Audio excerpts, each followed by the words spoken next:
In this video, I'm going to be talking about some very basic facts that you should know about SPF. So SPF is the main measurement, I would say, of sunscreens in North America. I've rarely ever seen an in-store sunscreen that says PA or PA+, or any kind of other mention of strength of sunscreen, so I want to talk about SPF in this video. Official definition of SPF is the amount of time that it takes for you to burn with sunscreen, with that specific SPF sunscreen on, over the amount of time that it will take for you to burn without any sunscreen on.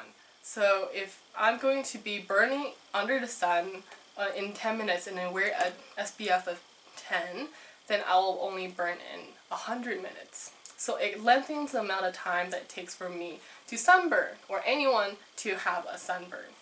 However, if you're wearing like an SPF 95 and you burn 10 minutes, it's not going to protect you for 950 minutes because you need to reapply it.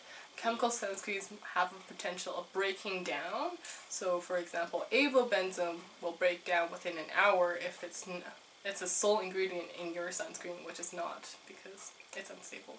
But some sunscreens are not stable under the sun and they might break down. And also, if you're going to be sweating or swimming, your sunscreen is going to wipe right off of you. So although the definition of sunscreen has kind of a numerical time attached to it, you need to reapply it in order for it to have its full effect. And also, I guess it's nice to know, for example, SPF of 15 is also correlated with blocking out 92% of UV radiation you are exposed to.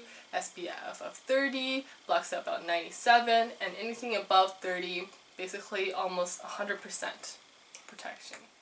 SPF only is an indicator of UVB protection, which is dumb because UVA is accounting for the majority of the radiation that we're being exposed to. You need to make sure and have a good look at your sunscreen or your makeup product or your moisturizer, and make sure that at least some of the ingredients, or at least one ingredient in your product, has a full UVA protection. Higher SPF means that you have a higher concentration of the sunscreen chemicals. So that's good and bad. So it's higher concentration. Well, some chemical sunscreens will, provide more broader coverage. So 10% they might only cover UVB, and then at 20% they're covering UVB and A. Okay, something like that. But that also means if you have super sensitive skin, or you don't want to be exposed to too many chemicals, you really shouldn't be applying SPF, super high SPF, because first of all, it's not needed, and second of all, it's going to be irritating. Last fun fact about SPF is you should be wearing a higher SPF if you're going to be wearing insect repellent.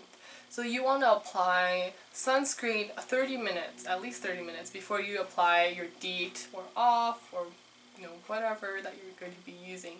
Because insect repellent tends to break down sunscreen, you want to apply it 30 minutes earlier for that sunscreen to really set, and use a higher SPF than you would normally use to make sure that you're still being sun protected. Alright, thank you for watching!